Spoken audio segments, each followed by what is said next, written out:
En este vídeo vamos a ver la etapa de la transición, la cual, como sabéis, se inicia en 1975 con la muerte de Franco y concluye en 1982 con la llegada de un gobierno socialista, tras haber superado en 1981 el intento de golpe de Estado de Tejero.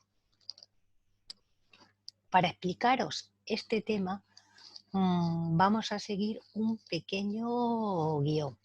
En primer lugar, quiero que tengamos claro la definición de lo que es la transición democrática, que ante todo es una etapa de cambio.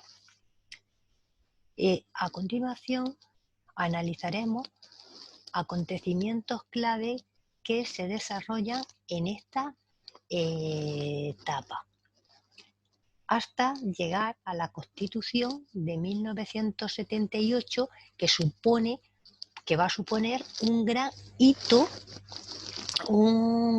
hito para nuestra historia democrática, por lo cual tendremos que analizarla para conocer al menos su idea o puntos más relevantes. Igualmente, vamos a ver algunas de las dificultades y problemas que hubo que solventar en esta etapa. Y para finalizar, haremos alusión a la organización territorial española en comunidades autónomas, la actual organización territorial. Pues, como hemos dicho anteriormente, podemos definir brevemente la transición española como una etapa de cambio desde la dictadura franquista hasta la democracia. De hecho, transición significa precisamente cambio, y cuando hay un cambio es porque se pasa de una cosa a otra, ¿no? Pues entonces, del franquismo hacia la democracia. Pero en este proceso hay que ver una serie de momentos clave. Por supuesto, se inicia, como hemos dicho antes, con la muerte de Franco el 20 de octubre. 2 días más tarde es proclamado rey de España don Juan Carlos de Borbón, el cual va a favorecer la dimisión del anterior presidente de gobierno de Arias Navarro, y al tiempo que favorece la aprobación, el nombramiento de Adolfo Suárez como nuevo presidente de gobierno, al cual se le encomienda la misión de iniciar este proceso de cambio hacia la democracia. De nuevo, aquí en esta imagen aparece una secuenciación de estos momentos clave, como hemos dicho. Tras el nombramiento de Adolfo Suárez como presidente de gobierno, otro hito importante será la aprobación de la Ley de la Reforma Política. La Ley de la Reforma Política es la última ley fundamental franquista. Y lo que tiene y el valor de esta ley, la importancia de esta ley, es que permite acabar con el franquismo, pero dentro de la legalidad franquista. ¿Por qué? Porque esta ley es aprobada por las Cortes franquistas y luego posteriormente por el pueblo español. En esta ley, antes de continuar, en esta ley para la reforma política se definía y se establecía que la soberanía popular, que la soberanía sería del pueblo. Se hablaba de los derechos individuales, se hablaba del derecho al voto, se hablaba de la legalización de los partidos políticos. Pues bien, esta ley fue aprobada, como hemos dicho antes, por estas Cortes franquistas. ¿Mm? Al aprobarla, las Cortes franquistas, al aprobar esta ley, ellas mismas se estaban eliminando, pero así tuvo lugar. Y este es el momento en el que se aprueban, se aprueba la ley de la reforma política en las Cortes. Aprobada la ley de la reforma política, pues a continuación habría que dar los pasos necesarios conducentes al establecimiento de un Estado democrático. ¿Y cuáles serían esos? Pues, en primer lugar, habría que legalizar los partidos políticos y sindicatos. También se produjo una amnistía a muchos presos políticos. Y por supuesto se celebraron elecciones a Cortes Constituyentes. Hubo que convocar unas elecciones a Cortes Constituyentes. ¿Qué son unas Cortes Constituyentes o unas elecciones a Cortes Constituyentes? Pues unas elecciones en las que se elige a unos representantes que tendrán como única función elaborar una constitución. Una vez elaborada la constitución, estas cortes se disuelven. ¿De acuerdo? Bien, esta constitución fue aprobada una vez elaborada por los denominados padres de la Constitución y sometida al Congreso y al Senado, fue aprobada, como aquí pone, el 31 de octubre y posteriormente el 6 de diciembre en referéndum por el pueblo español. Aquí vemos esta imagen de esas elecciones a Cortes Constituyentes en las que tiene una mayoría, pero no una mayoría muy absoluta, el partido de centro formado por Adolfo Suárez, Unión de Centro Democrático, seguido del PSOE, Alianza Popular, que sería el antiguo PP. Y aquí tenemos otra imagen en la que se representan los denominados padres de la Constitución, ¿no? Los encargados de elaborar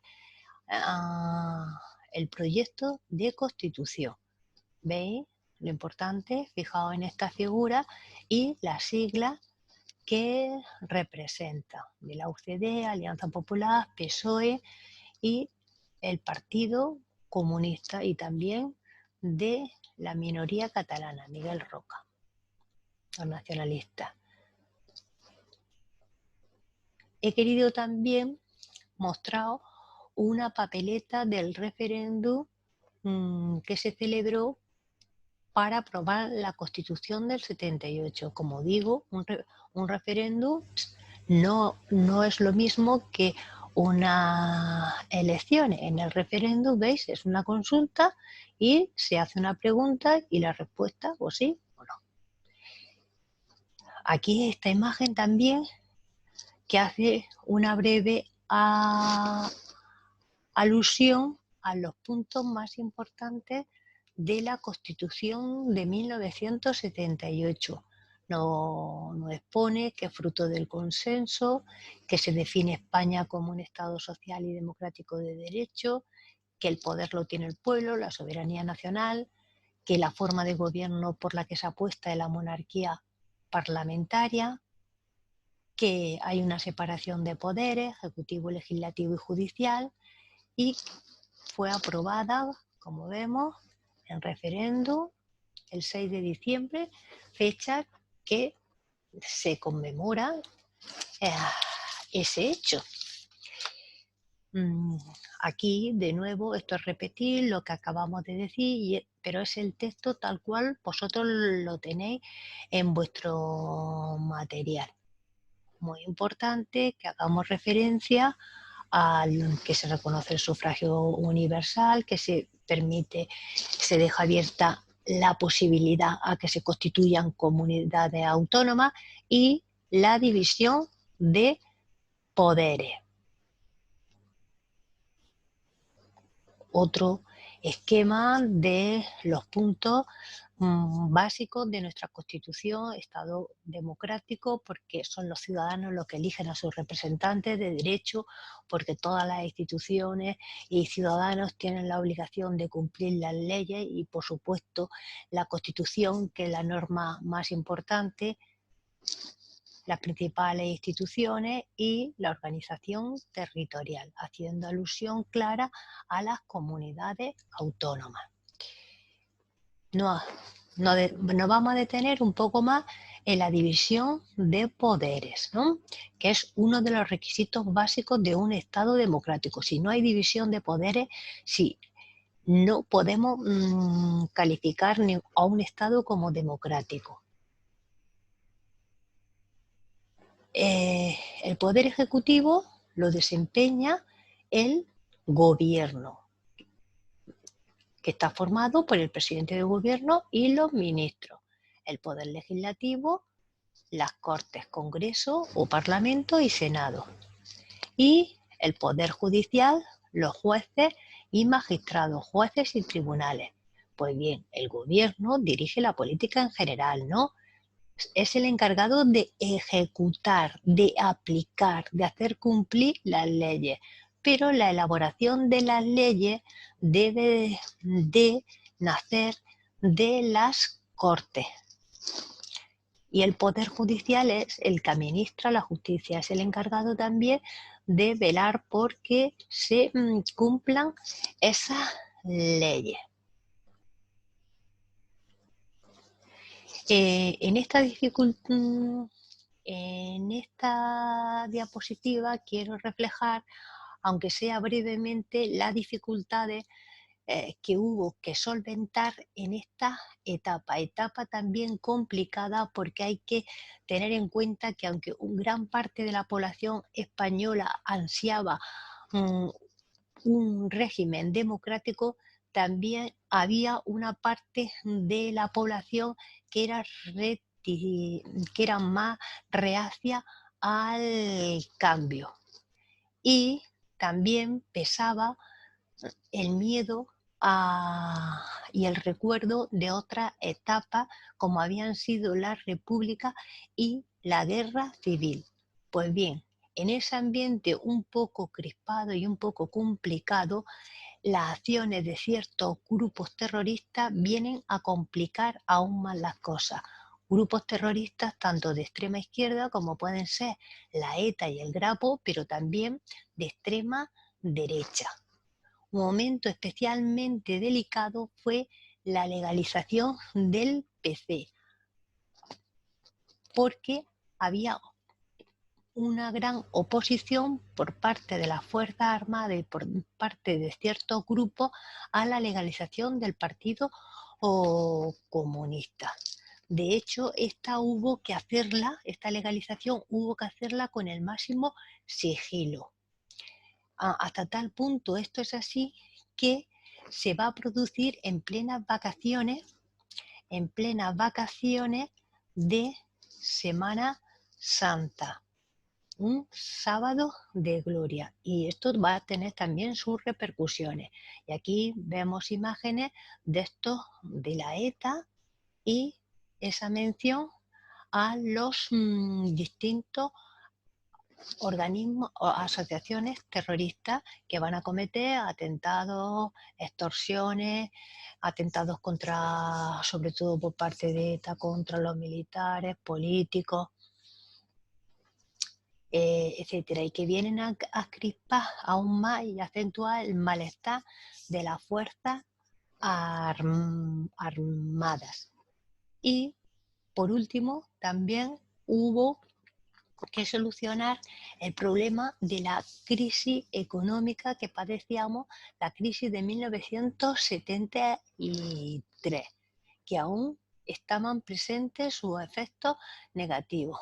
Pero en este caso es verdad que se apostó por una postura de responsabilidad por parte de las distintas fuerzas políticas,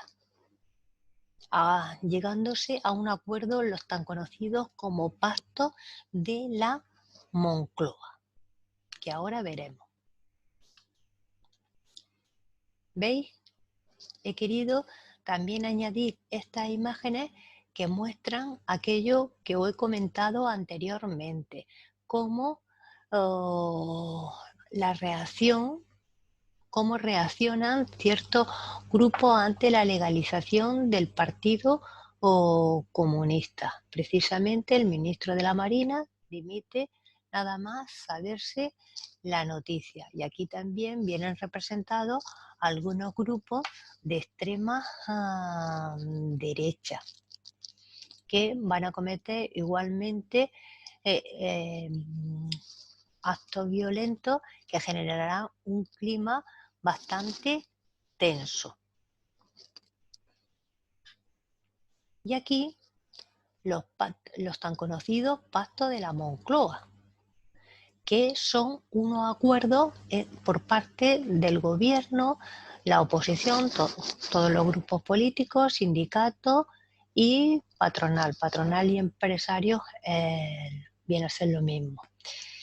Y en estos acuerdos el objetivo era reducir la inflación, entre otros, ¿no? Reducir la inflación y reducir también la conflictividad laboral. Para ello se adoptaron una serie de medidas como la devaluación de la peseta, reducción del gasto público, se realizó una reforma fiscal, se hacen inversiones públicas, es decir, todo, tanto la patronal como los sindicatos como el gobierno apostaron por el diálogo y por el consenso. No se soluciona del todo la situación del desempleo, pero al menos se controla un poco la inflación y se reduce, por supuesto, la conflictividad social. Y para terminar, he querido mostraros el mapa de la actual organización territorial de España, que como muy bien sabéis, España se organiza en 17 comunidades autónomas y 2 ciudades también autónomas, Ceuta y Melilla. Este proceso autonómico se inicia en 1979, cuando se aprueban los primeros estatutos de autonomía, el vasco, el catalán, seguidos de los de Galicia, Andalucía y Asturias. En 1982, entre otros, se aprueba el castellano manchego y los últimos, como veis aquí, pues ya sería Extremadura, Baleares, Madrid y Castilla y León.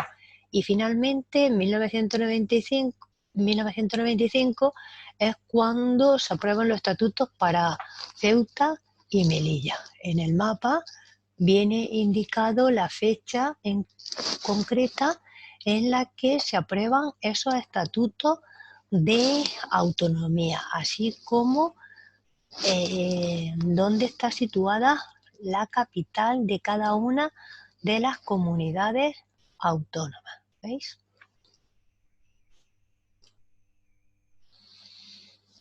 Ante la pregunta que muchas veces os planteo de cómo podemos considerar desde el punto de vista territorial España, la respuesta es: España es un Estado descentralizado, porque hay 2 modelos de organización territorial. El centralista o el centralismo, existe un único gobierno central que establece las mismas normas en todo el territorio. Este sería el modelo.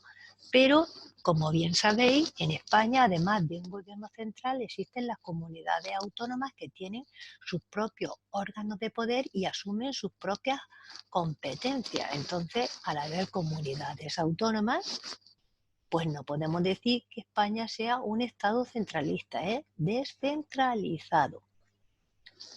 De hecho, aquí lo pone: Constitución, modelo descentralizado debido al estado de las autonomías.